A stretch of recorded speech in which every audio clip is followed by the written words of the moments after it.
Are you a cook? Oh, yeah, I cook. Yeah. Italian?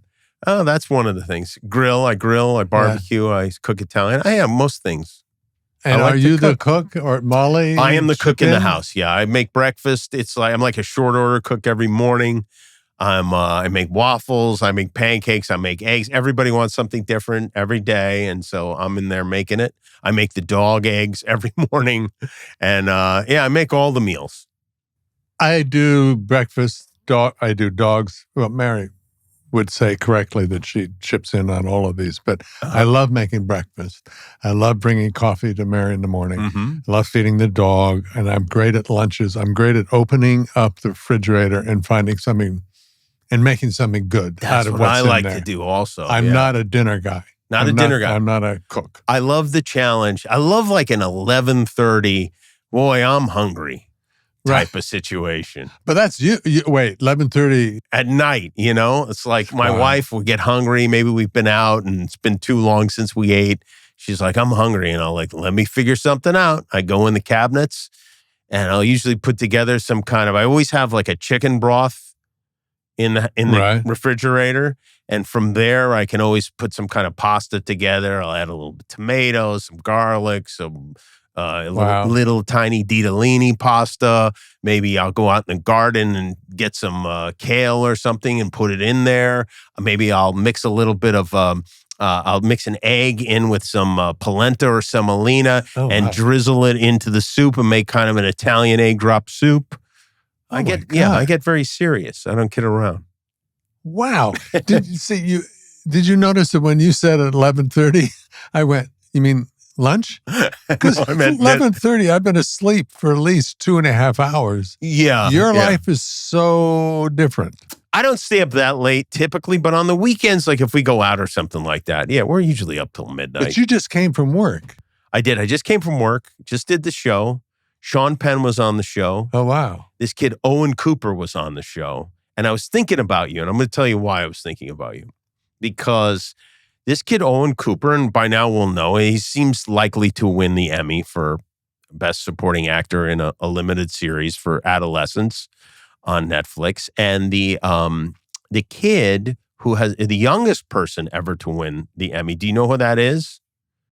No. You worked with her in a TV movie called Something for Amelia or something about Amelia. Yes. Wow. Now, she won the Emmy for that when she was 14 years old. And so I was just looking through the research and looking at it, and I saw you, and I noted that I looked up the plot of this TV movie. Something about Amelia, where I played the incestuous father. You played the incestuous father. And I started thinking of it was so well done. Glenn Close was in it. Yeah. Is that what sold you, or did you sell her? Randa Haynes was the director, an amazing director. Glenn Close, a really thoughtful script so that it wasn't exploitive in any way. Did you feel like it was a risk, like that maybe I shouldn't do this? No. I mean, because I was more actor at that point than TV star kind of thing. I was still going to be with Glenn Close and a really good script. He was a playwright. The guy wrote it in New York. So everything about it was perfect. It was so well done, I will toot their horn, that laws were changed around the world as a result of that show. Yeah. Wow. Yeah. I mean, literally one Scandinavian country reconvened parliament the next day. No more fucking your kids. No. Oh, see, you just hung my face on that phrase. Roxana Zoll. Yes, that's right. Okay. Youngest Emmy winner. Right. So as I was preparing for this, as the actor, what if, and you could, and I spoke to people who had not committed incest, but people who had worked with those people or tried to talk with them. And everybody told me that it was such a taboo that you could understand people's motivation right up until the line that they crossed. And then they're goners. You can't get anything real from them. Mm-hmm. But Ted, the actor, was going, trying to get there. And most I could come up with is just to tell the truth. Don't be bad acting so that people can discount the story and say, well, that's not me. That's not, So then flash forward to, we were out in Malibu and we had a house that was next to Steve McQueen's son. And Steve McQueen's son, and I'm blanking, I'm sorry on his name, would have young, beautiful people all over on the weekends, his part of the beach. And I was on a balcony looking down, and this was before I met Mary. This was, 40 years ago. And I looked down, I went, wow, oh my God, look at that girl. Oh my God, she's gorgeous. Cut to later, walking down on the beach. And that gorgeous girl came running up to me and said, "Hi, Ted, it's Roxana Zoll." And I flushed with so much shame. I went, I now understand what I was trying to act. This was many years later? Yeah. 40 years later. Oh, I get it. Shame. Wow, that's what I think they call that full circle. Yeah. Yeah. Well, I was impressed because that seemed ballsy to me. But now that I hear your story, it seems more actory than anything. Yeah, it was. So I just can't fathom your day. What time do you go to work? I don't go. My day is regimented, and every 15-minute period is accounted for. So I wake up, I will make the family breakfast. Right. I then exercise a couple of times a week. I then will go through the written material that's emailed to me. What time is it, please? By the clock now? I get up at 6:45. Wow. We get the kids off to school. I go to the gym. I then go to my email. I look at about 30 pages of jokes and material, scripts. That has been written by Molly and Company? Our writers, yeah. I whittle it down to about 5 pages. I rewrite stuff. I send it to them. We then have a segment producers meeting over Zoom. We talk about the guests that night. I drive into work. What time? At 11:15. I go to rehearsal at 11:30. We have rehearsal. We go up to my office. Rehearsal means going through whatever skits or bits or the monologue. The monologue. And looking at about 30 clips from the news and deciding which ones we're going to use. We figure out what order we're going to put them in for the monologue. And then I work with 2 other writers and we write the monologue for the night. I put makeup on. I go downstairs. Somebody makes the mistake of turning on CNN and going, oh, shit. And then if something happens, we start over again. And the truth is, it's a huge pain in the ass, but it's fun. It's fun because you're suddenly in a race against time to get these jokes on the air. And if it's a big, Trump does crazy stuff, and you're like, well, we can't not have this in the show. Right. And also the East Coast shows will not get that stuff a lot of times because they've taped earlier than we have. So it gives us a little advantage. Yeah. So we really want to make the most of it. And we try to, and then we put the show on, we tape it, and I go home. Now, your wife, Molly, she does work there, right? She's works an there, executive producer and writer? Yeah, head writer, executive producer. Does that mean she has to go in earlier than you? Or no? She goes in fact, I'm there more than she is, yeah. Yeah, she goes home a little earlier than me. She watches the monologue and goes home. Okay, I have to just stop and say, in our household, Molly and you, I'll get to you in a second, but Molly is like heroic, and I think she did I don't know that this is true, but at the Oscars, when you all had the previous Oscar winners present, or not present, but just right, when she was executive producing the Oscars, every nominee would be talked about by a previous Oscar winner in that category. Yeah. So I do believe, and Mary does, that Molly said, oh, let's get Mary to introduce Emily because they're great friends. That is absolutely true. Emily Blunt. It meant so much to Mary. Oh, how nice. Hugely. Oh. And I don't know if Mary's had the opportunity to thank Molly directly, but this is us thanking Molly. I'll indirectly. Pass that along. Please. Yeah, well, I think Molly talked to Emily and said, who do you really have a relationship with? And she said, oh, great, Mary. Perfect. Good. All right. Let's do it. She's still heroic. And what I loved about that Oscar, that was the first time that happened. I do believe. I don't know. I think it is. But what it made us all in the audience feel was a sense of community. It wasn't just, you're going to have a winner and you're going to have a bunch of losers in the next few minutes. No, you're going to understand that all of these amazing actors are, celebrated by all of us in the room, as opposed to holding your breath to see who wins. It's interesting that you say that, because I have like similar, but maybe the converse of that in some ways.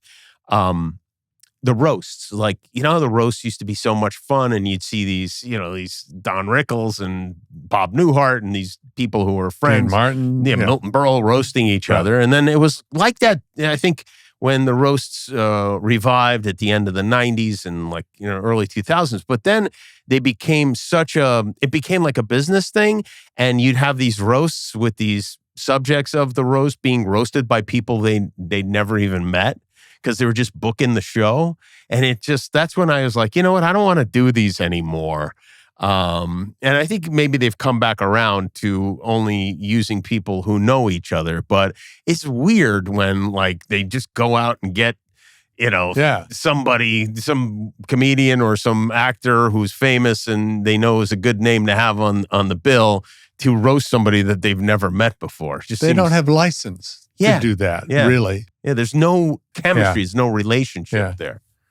Yeah. Like there was. I love our community, and I love that you were part of that, bringing that back. That was pretty cool. Well, thank you. And I just have to say, because I was driving over here and I was thinking about this, and, I try to remember the opportunity to sit here and talk to you for an hour is very exciting to me. And if you told me this when I was 17 years old, I don't even know. I don't think I would be able to complete my life. First of all, I'd be telling everybody, about 40 years, I'm going to be sitting with Ted Danson in a room and just chatting about stuff. And it is exciting to me, because you really are one of my favorites. And I will also say that we have recently started binge watching The Good Place with our kids. Yeah. And we love it. And it's so, so good. And you're so great in it. Mike Schur. It's so amazing good. writer. Yeah. Okay, this is embarrassing. That meant a lot to me. I soaked it up, and I'm good. Thanks. Good. Okay, good. That's the way to do it. Nice to see you.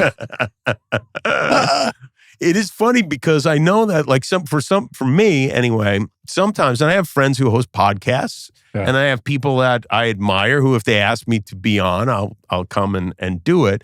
And it's fun because you get to have a real conversation. Of course, there are people listening, so it's a little different than the conversation we might have alone, but you really get to have, there's nobody bringing food, and there's none of that stuff that clutters the mind when you do. And I like that. My first time I really spoke to Conan was on his podcast, and we had a great conversation, and we've become friends since then. I don't know if this is true for you, but I don't hang out with guys.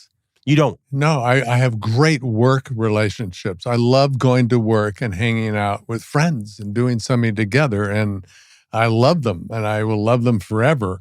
And so it is a relationship. But, do you want to go have a beer?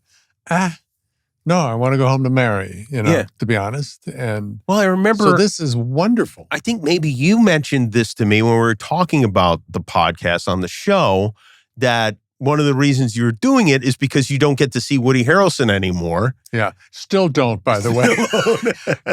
you see that little sign, Ted Danson and Woody Harrelson. Sometimes we're thinking about crossing that off and saying rarely. Yeah, because, Woody's all over the place. He doesn't like to be pinned down. But he's also working nonstop, which is wonderful. He is working a lot. Woody and I are friendly. Woody came over to my house once, and this was really one of the funniest things that ever happened to me, I have to say.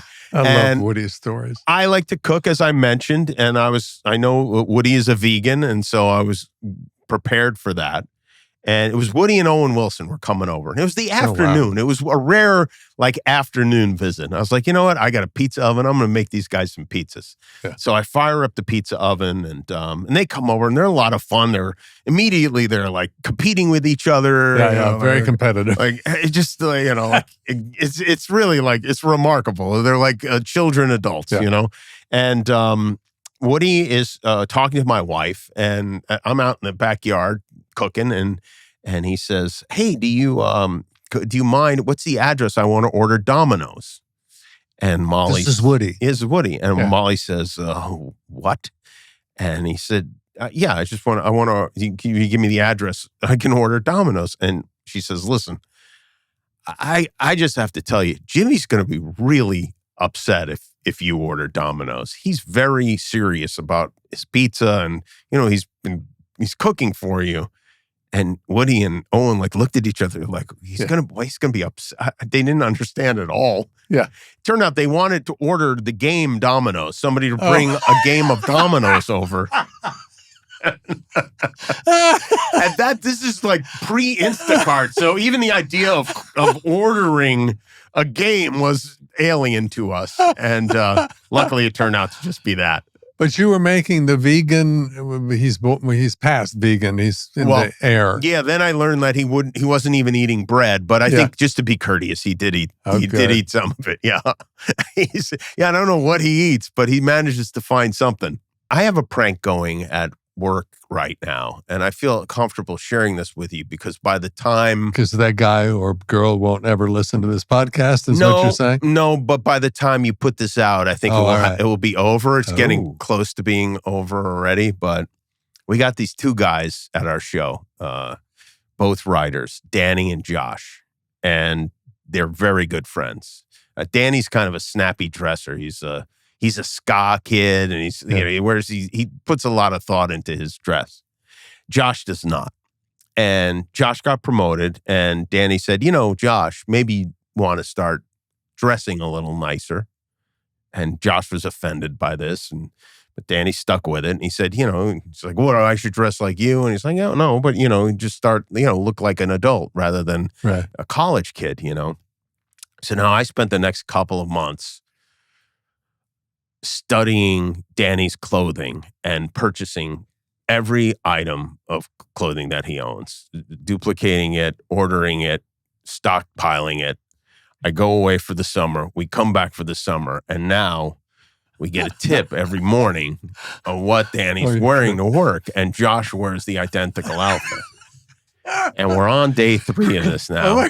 And Danny has lost his mind. Total innocence? He knows he's been pranked, but not how. He is certain that I'm behind this somehow. And he's threatened to sue. And he's become very paranoid, accusing various people in his life of being in on it. He cannot understand what's going on and how we know what he's wearing. We're looking at his ring cam is the real answer. And... As he exits his home. So that's a scramble to get it all assembled. It is a scramble. Well, no, because we were storing it all in my dressing room at the office. So he comes into work and he changes into whatever Danny's wearing that day. And then we converge at rehearsal, and Danny looks at Josh, who sits next to me on stage, and goes, what the fuck is going on here? That's great. It's real psychological warfare. Yeah. It's kind of a win-win because Josh gets new outfits and Danny learns not to trust people. Yeah. We have fun. You're good friends with John Krasinski. Have you heard? I am. You know what? Honestly, that 11:30 at night meal thing was mostly for John, who lived across the street from me for a long time. And he would come over every once in a while and go, you got anything to eat? And I'd be like he was my son. I'd be like, sit down at the counter. I pull out the garlic and start cooking. I love him. I miss him too. Haven't seen him for a while. Did he ever tell you that George Clooney, we'll get off this kick in a minute. George Clooney, the definition of crazy fans. This is the topic of this story. Yeah. He's making Leatherheads with George. And they're in a small town somewhere in the South or something. And they've kind of taken over Main Street as they're, want to do, movie companies. And it's lunch. They have blocked the traffic and they call lunch. And George is being walked over by, I don't know, security or something back to his trailer. This is all starting to happen in the same moment. John's across the street, starting to walk to the catering, and they release traffic. And that moment then takes place wherever George is walking, and a lady, soccer mom, normal, maybe in a SUV, drives by and sees George and screams, "George!" Opens the door, runs around towards George, is tackled or restrained by, because she's really over the top, by security. She's not put the car in park. So the car is still driving down the street with the door open. Some smart, fast-thinking AD runs after the car, leaps into the moving car, slams the brake on, turns around, and there's a baby in the baby seat in the back of this car. That's how crazed that woman was to see George Clooney, that she ran out of a moving car with her child still in the back seat. Isn't that the most astounding kind of fan story? And it wasn't like John was the baby or anything like that. It was no. Oh, yeah, just the witness. Yeah, I think George Clooney has that effect on people. Yeah. Although that child should be taken away from that woman. I think so. No matter how much she loved George Clooney, it would have been interesting to hear her conversation with her husband that night. Yeah. Wow, that's crazy. Yeah, I don't get anything like that. I've never had that. Yeah. Nor I. No. Okay, my turn. Mary and I talk about you a lot. Oh. When we watch and see you. You are very funny. Thank you. You are very funny. You're very real and approachable and genuine. Whether you are or not, you certainly come across that way. And you, the courage you have when you share your personal life, your sadnesses, your things, and that makes you so accessible. And then the courage you have to take on things that are just wrong. And people, some of us, are trying to look the other way, and you look directly at it and you go after it, whether it's this administration or what. And that courage is really admirable. I really admire you. Well, thank you. I appreciate that. I don't think of it as courage. I think of it as just obvious.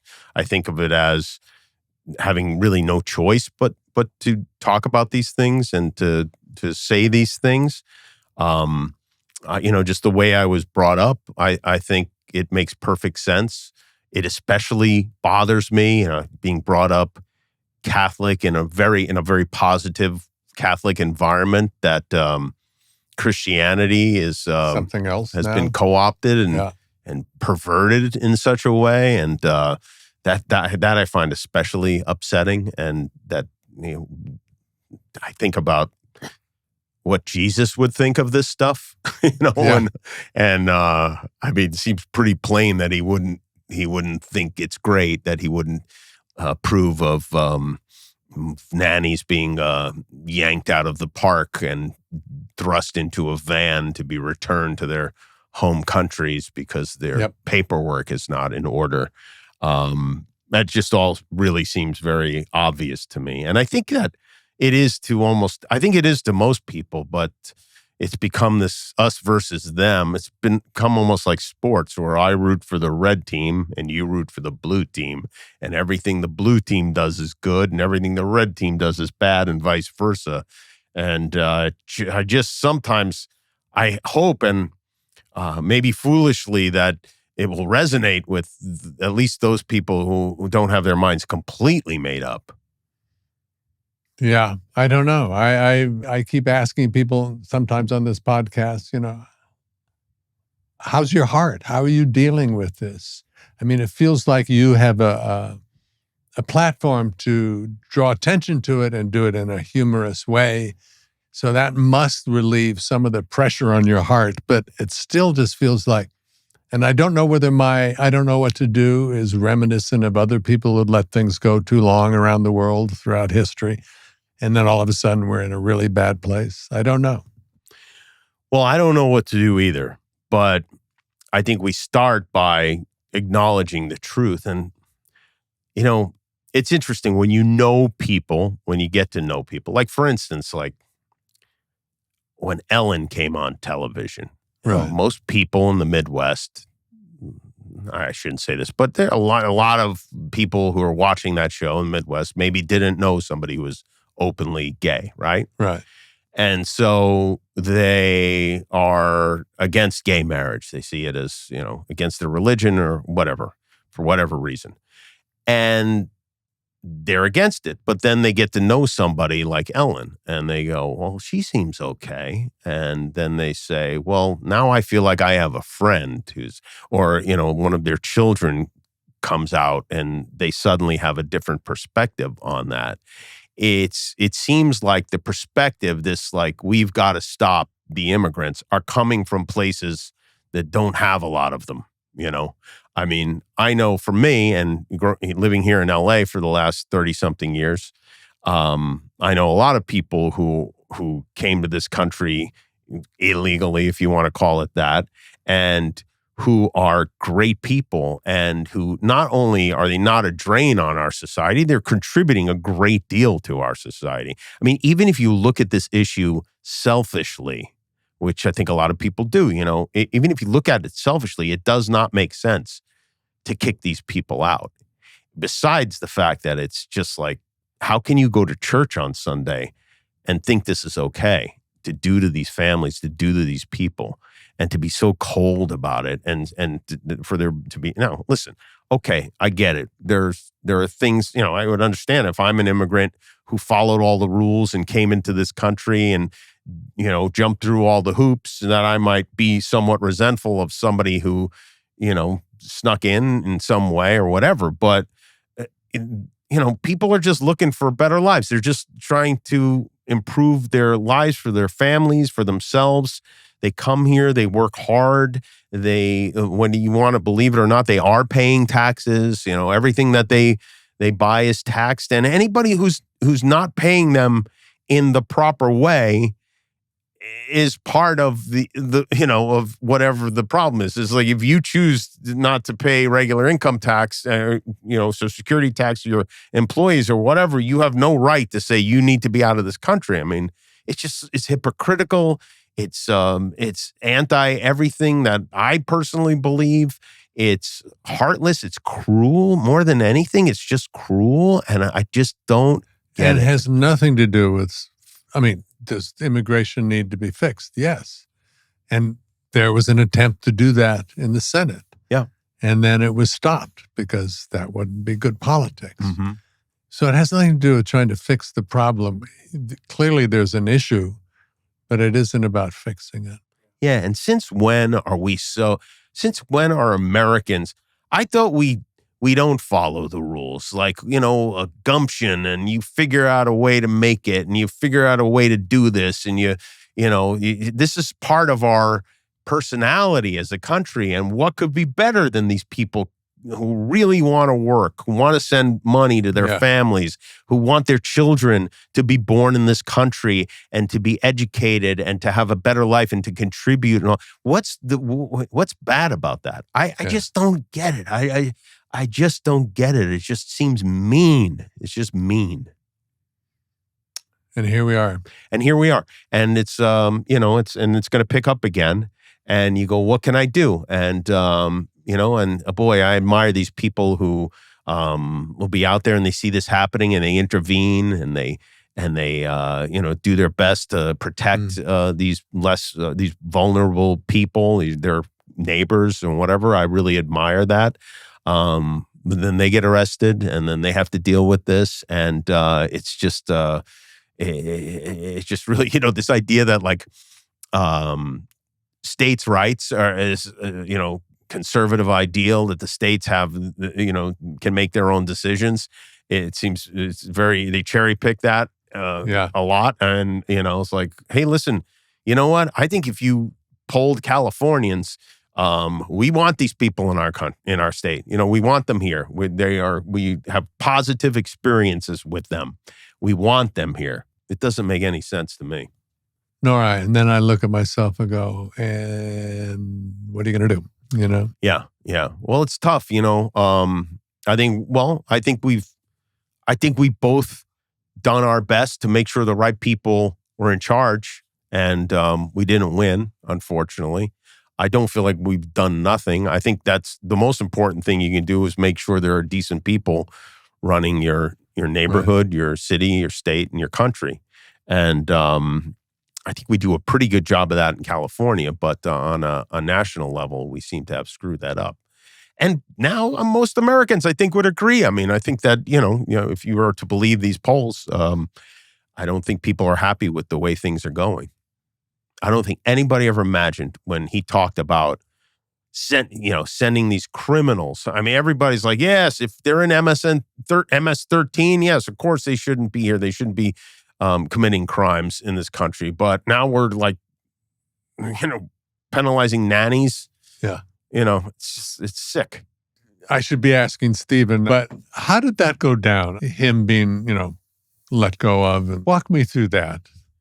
Can you? I mean, sorry. I can tell you what I guess. I don't think anybody will ever know what the So we don't know for sure is. that he was fired because of a we deal, don't know a quid pro quo kind of thing. We don't know it for sure, but I do know. I mean, what I do know for sure is that some of the information that has been released by the people who let him go can't possibly be true. There's no way he's losing $40 million a year. There's no way it's even close to that. I know how the finances of late night television shows work, and it's just ridiculous. It doesn't make any sense at all. So when you hear things that are obviously lies, you have to assume that there are more lies behind it. Right. Yeah. And that's what I think. I'm going to go on his show when we do publicity for a Man on the Inside coming up, second season. And I probably, I discovered that we're related. You are? We're distant cousins. Wow. Yeah. Have you ever watched Finding Your Roots? I've been on it. Yeah, sure. Yeah. Yeah. Well, you know how at the end they say you are, scientifically I could see that. Yeah, right. You guys have a similar, you have a I'm the slower. similar spirit, I think. Yeah. I'm a little slower. He's the fast joke. I'm the slow joke. Do you know who I found out was my cousin on that show? Who? Martha Stewart. I love that. Have you might explain me in the been kitchen together? You mean, what do you mean by that? Have we been together? No. Have you had the opportunity to tell her that? It's funny. I was on her show, the show she did with Snoop Dogg, the cooking show. Yeah.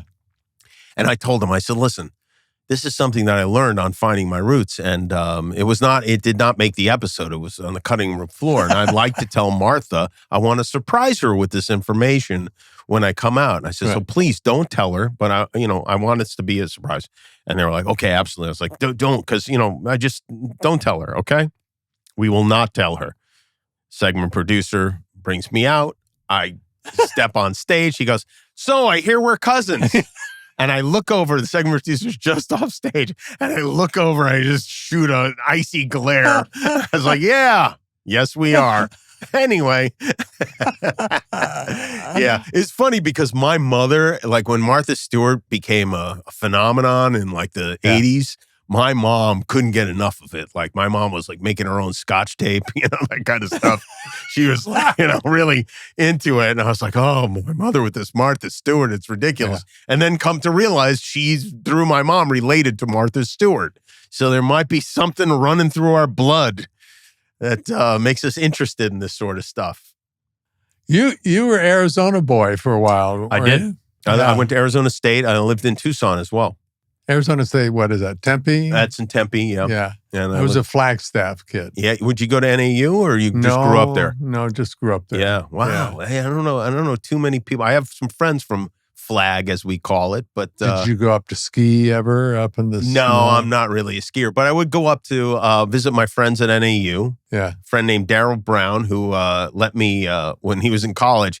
I like to draw, I was going to be an artist when I was in college, and he said, "Yeah, will you draw all over my room?" And so I drew all over all of the walls of his room. I put cartoons on the whole thing, and him and his roommates, they loved it, and they had it for like 3 years. And then when they had to move out of there, I think he said they had to put like 6 coats of primer over it to get to be able to rent the place out again.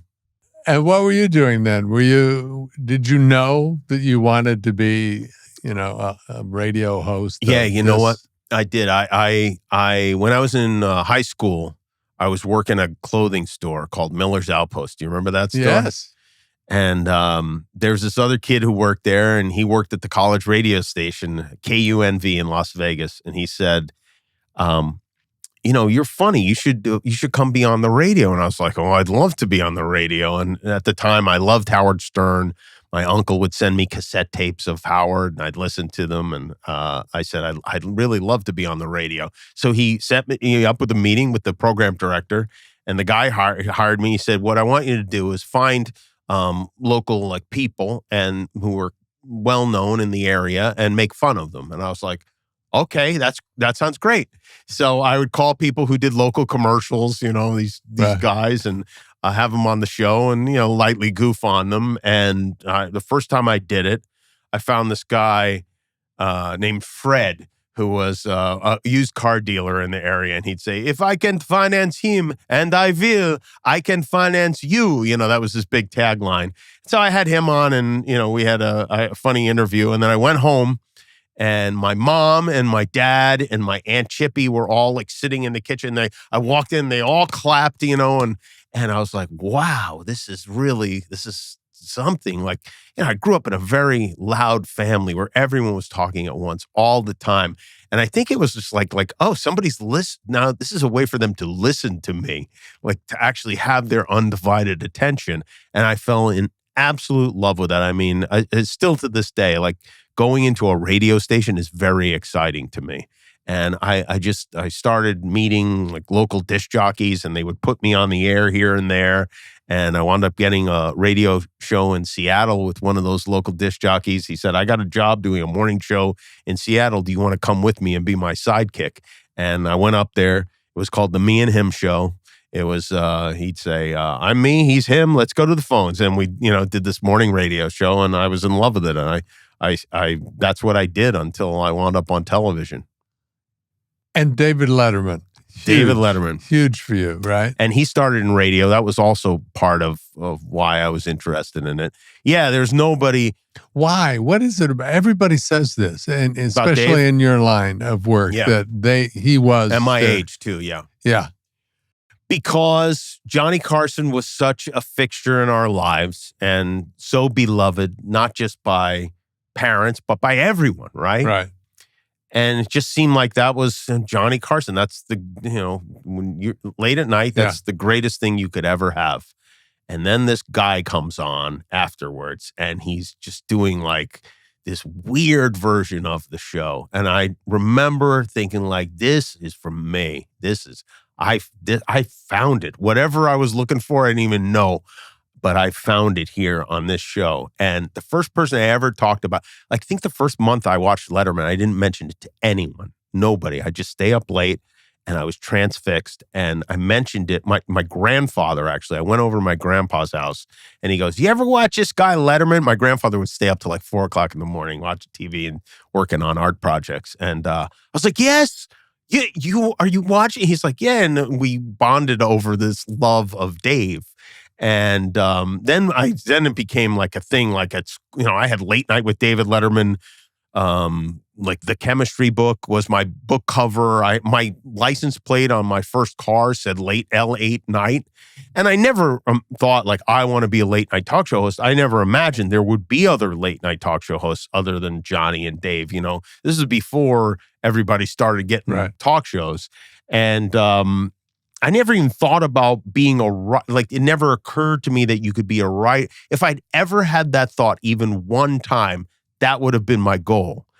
But it never came to me, and I didn't know anybody in show business. I didn't, we weren't from a show business family, and I didn't have any connections or really no plan for college. College was like the 13th grade for me. I was a good student in high school, but like in August after I graduated, it's like, so I guess I'll go to UNLV, and they're like, yeah. And I went to UNLV for a year and followed by Arizona State and got involved in radio.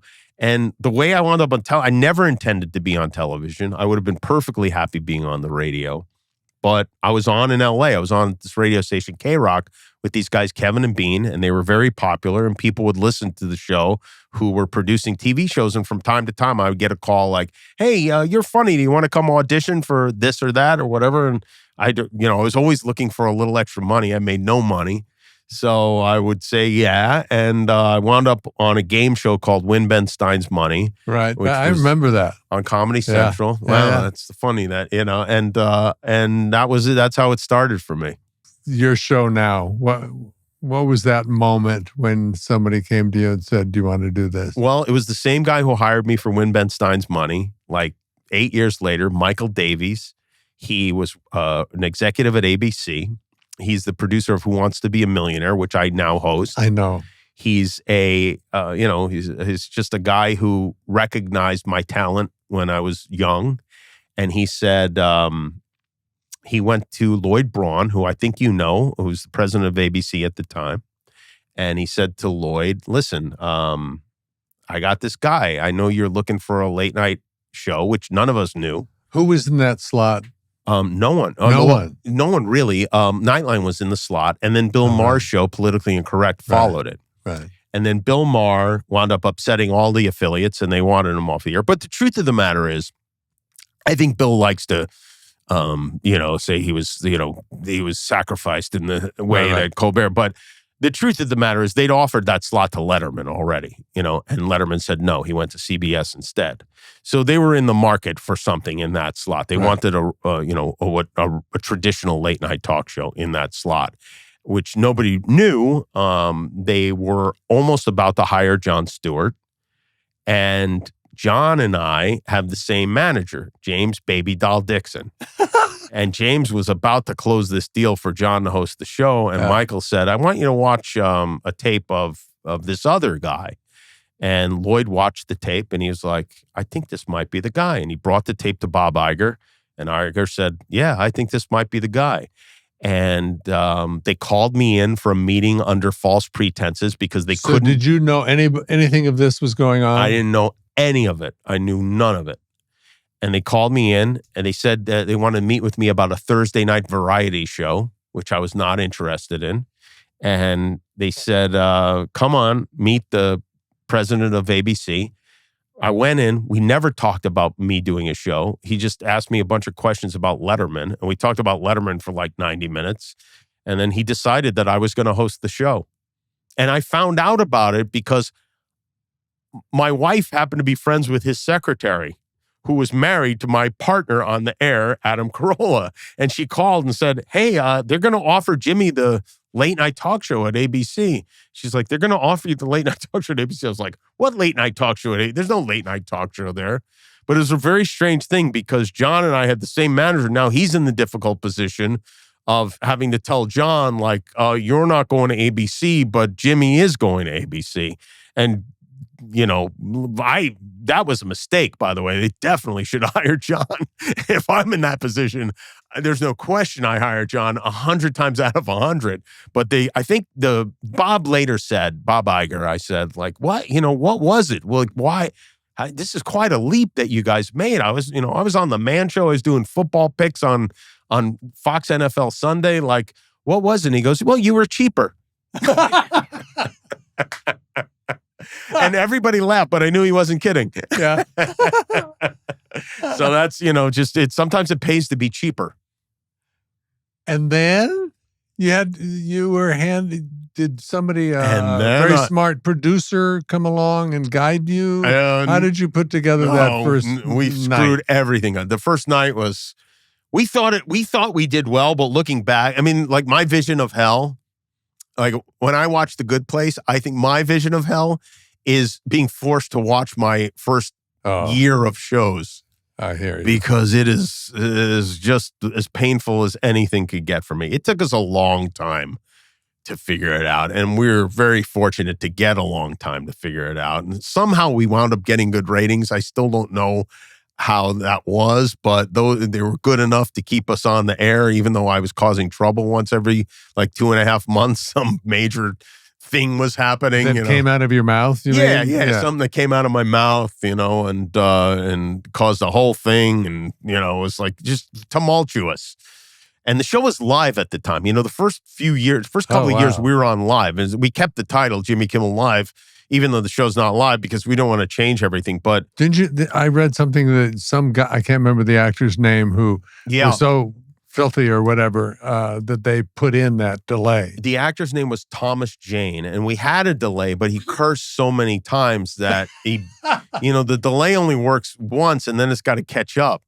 He cursed so many times that the affiliate said, this show is either going to be on tape or it's not going to be on. And and so we were forced to, and then we said, okay, but we want the show to be as timely as possible. So instead of taping from 9:05 p.m. to 10:05 p.m., which is what we did, we're going to tape from 8:05 p.m. to 9:05 p.m. This is on the West Coast, of course. And then the show will start airing the moment that we wrap the show. So it was essentially live because we had no time to edit. Right. But we could bleep if we needed to. They could bleep. Yeah. You ABC, have bleepers, right? Standards and practices. Right. Could bleep. And we kept them very busy at that time. Obviously, you did look back at that first year. Yeah. Do you recognize likable Jimmy, or were you uptight Jimmy? I think that's all I had. But see, that's a big thing. It is a big thing. Yeah. It's probably the most important thing. Yeah. Yeah. You're a nice man. I think also there was an element of people feeling sorry for me and like kind of rooting for me because I seem to be dying on television. He's a nice kid. Like, all right, let's give him a chance. He's drowning. Yeah. And your parents, were they just crazily happy for you? It's weird for me because my dad at that time was the age I am right now. Oh, wow. Yeah. And I now try to imagine like one of my kids like launching something like that, and how I don't know. They never seemed that nervous. I don't know. Somehow I bamboozled them into thinking that I knew what I was doing, but I didn't know what I was doing. And I would pray that they canceled the show sometimes. I didn't want to quit because I didn't want to disappoint all the many people who worked for me, but I couldn't. I couldn't do it anymore. It was just like we didn't have guests many times. Now, keep in mind, this show was on, we go on the air live at midnight at 12:05. There were times where it was 5:30 in the afternoon and we didn't have guests for that night's show. And I would just have to pick up the phone and call my friends. And like, that's not how you go into a show. Like you can't operate that way because this wasn't an institution that I inherited. This was just a time slot that we filled, and so I would have to, sometimes we'd have the same guests on like, on a Wednesday and then again the next Tuesday, because we just needed somebody. And they were my friends or my girlfriend, Sarah Silverman. I asked her to come on a lot. And I love her. Yeah. And, we just go David Allen Greer, Adam Carolla, Kathy Griffin, Anthony Anderson. They were just on over and over and over again. God bless them, because I needed them. Yeah. And they were always ready at a moment's notice to come on. And eventually it stabilized, and we figured out how to do it. And you start building like running bits, which help. Right. That helps keep you afloat, and all these things that we didn't have. How did my Uncle Frank come into being? So my Uncle Frank is my uncle. He was actually divorced from my Aunt Chippy, who's my mom's sister.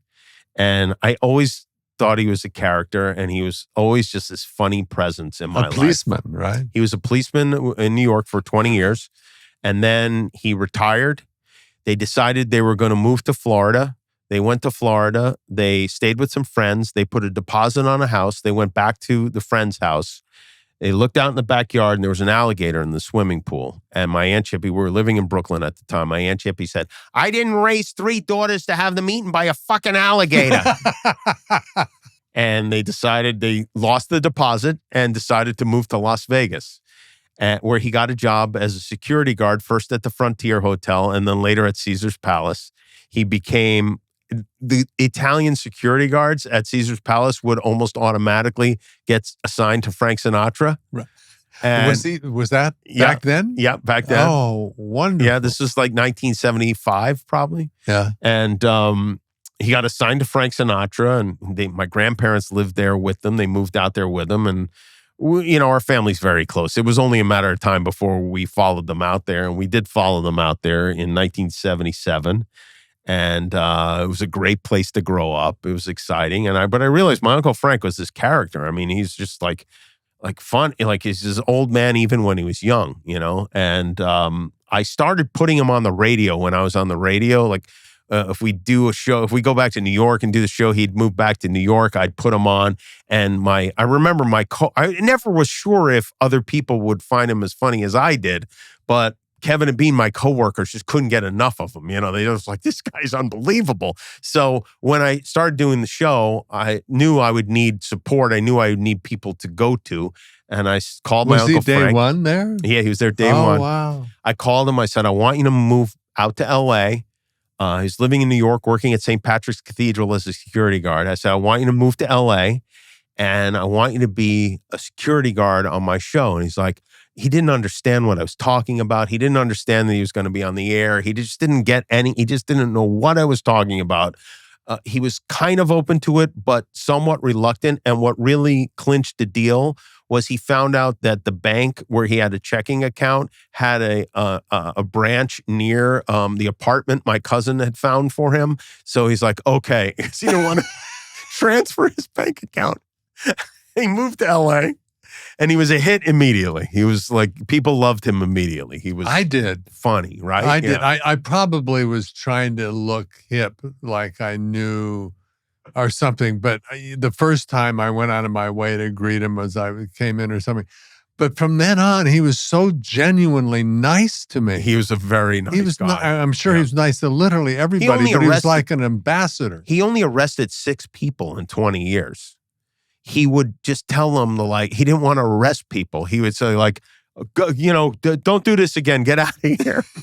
One of the arrests was by accident because the guy had stolen a lamp from a store and he was running out with the lamp. And my Uncle Frank happened to be on his beat. And he's like, stop with that lamp. And the guy froze and he goes, drop the lamp and get out of here. And the guy wouldn't run because he thought my Uncle Frank was going to shoot him. And my Uncle Frank's like, he was forced to arrest the guy. Never gave a ticket. He had rules. Like, this was New York, too. New York. He'd say, I never give a ticket to a woman, never give a ticket to a parent, never give a ticket. And by the end of his list of qualifications, there was nobody that got a ticket. It was like, never give a ticket to anybody driving. It's like, it was crazy. So he was a character. And he was loved immediately by everyone. By everybody. And then he was joined by Guillermo, who is my security guard now. Who I adore. Who is, also this treasure. Very funny. Very funny and genuinely funny. I mean, people don't even realize how funny he is. Like, he does impersonations of everybody we work with, and they're hilarious. Or like Guillermo's version of our Standards and Practice guy, Guillermo's version, you name it. How did you find Guillermo? He was in the parking lot. God sent him to me. He was in the parking lot. Our announcer Dickie and our warm-up guy Don knew him from just mingling. They didn't have a lot of work to do in the day, so they chit-chat with Guillermo, and they're like, this guy's funny, And Guillermo would sleep in our announcer's car while he was supposed to be working. He'd say, hey, leave the keys. And he would take a nap while he's supposed to be guarding the parking lot during the show because everybody's in watching the show. So he'd sleep there. And they tricked him one day. I got a new car. And Dickie and Don are like, hey, we want to check out the car. Give us the keys. So I give him the keys. I'm like, I'll be down in 5 minutes. They go down and they say to Guillermo, like, hey, come sit in Jimmy's new car. Check it out. He doesn't know I'm coming down. I come down and there's this guy, a security guard that I've never seen because he's from the other lot, sitting in my car. I go, what's going on? And he looks terrified, And I look at him and like, he's terrified. And I was like, there's something funny happening here. I don't know what. And they're dying laughing because, they've done this. And I had a bit that we were going to do on the show where Michael Jackson's chef was selling a cookbook. He'd written a cookbook and he was a Latino guy and we were going to do a bit. And I said, well, let's get that security guard to play the chef. And it was a live bit and Guillermo comes on the air and he is so terrified because he's obviously never been on television before. He's white as a sheet and he's just terrified and everybody's dying laughing. The name of the book was The Way You Make My Meals, after the Michael Jackson, The Way You Make Me Feel. And he's trying to deliver his lines. And I remember this so vividly, thinking during the bit, this guy's going to be on a lot. Like, this is the first time we've seen this guy. He's going to be on the show all the time. And now it's, 23 years later and he's on the show every night. Boy, his life changed. It did, yeah. Hugely, rightfully so. It did. I watched a bit on YouTube this afternoon of him going down that clear plastic slide on the 80th or 90th floor. He's very afraid of heights. And every once in a while, we have him confront his fears. Yes. But he was very funny. It's funny with him because we do have him confront his fears sometimes. And they say once you confront your fears, then, you're not afraid. He's still just as afraid, maybe even more now. He doesn't like snakes. He doesn't like heights. He doesn't like, once we put him on a diving board on the show Wipeout, they had like a diving board that's 25 feet in the air or something. He climbs reluctantly. Hours it took for them to convince him to get up there. He climbs up. He goes out on the diving board. He lays down on the diving board and he's like, I can't move. And hours go by. We're like, jump off the board. He will not move. He won't climb down. He's just laying on his diving board. It was insane. But he's great. He's really become one of my best friends. What's cool is to hear about your family and how much clearly they meant to you and you to them and all of that. I think that's what you create too on your show. I think that's one of the things that comes across is you are family. You appreciate family. You understand it. You literally have it visually for all of us to see. I have a great family. Yeah, they always say this show's like a family. Our show is yes, literally a family. And like when my Uncle Frank died, there were so many stories about how involved he was in almost everyone at our show's lives. I mean, he knew everything about them, and it was crazy. And I didn't even realize it until we spent 4 hours eulogizing him, how involved he was in it, because he was just there every day and he cared about people, and PAs would drive him home, and he was just such a character. We all went to a wedding of one of our writer's assistants at the time, and it was downtown LA, and Uncle Frank was excited because he was going to take the train, and he was always on time. Always more than on time, hours early. I mean, and he wanted to take the train downtown to go to this wedding. So he takes the train and he tells me the story because I drove there, and he tells me the story. He says, I'm on the train and he sees this man in a wheelchair, and the guy's in a wheelchair and he's sitting on the train with a cup. My Uncle Frank gets out $10 and he walks over to him and he puts the money in the guy's cup. And the guy looks up at him and goes, that's my coffee. Guy was not homeless. He was just in the wheelchair. Oh, I'm sorry. Buy yourself a new coffee. At the beginning of the week, he would take $200 out of the ATM. Exactly $200. At the end of the week, he wanted to have no dollars in his wallet and start over with a fresh $200.